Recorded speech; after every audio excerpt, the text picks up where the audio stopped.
Hello, यो चाहिँ हामी पोखरा फेवातालको तालबराई मन्दिरमा जाँदाखेरि मैले थोरै भिडियो लिएको थिएँ अनि त्यस्तो धेरै भिडियो त लिएको थिइनँ। हामी चाहिँ 2025 अङ्ग्रेजी नयाँ वर्षमा गएको थियौँ अनि स्पेसल्ली ठुलो मम्मीको छोरा दादा बाहिरबाट आउनुभएको थियो अनि त्यति बेला चाहिँ जाऊँ न त भनेर हामी सबैजना गएको थियौँ अनि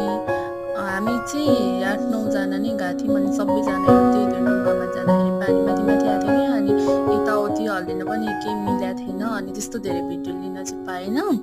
अनि ठुलो मम्मीहरूले चाहिँ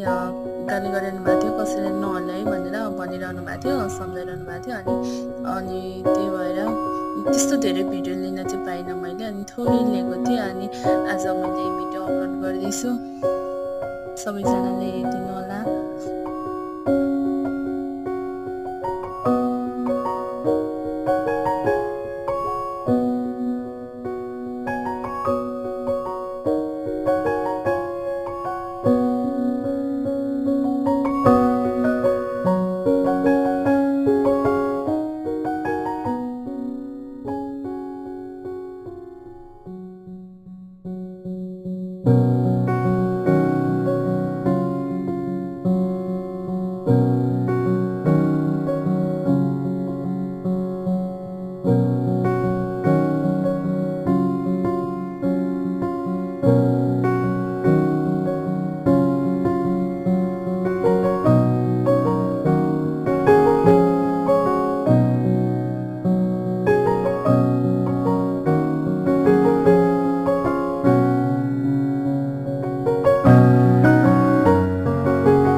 पोखरा चाहिँ मलाई एकदमै धेरै राम्रो लागेको अनि त्यो बिचको त्यो मन्दिरमा तालबराई मन्दिरमा चाहिँ मलाई कस्तो अचम्म लागेको क्या त्यो बिचमा चाहिँ कसरी रह्यो होला भन्ने एकदमै त्यो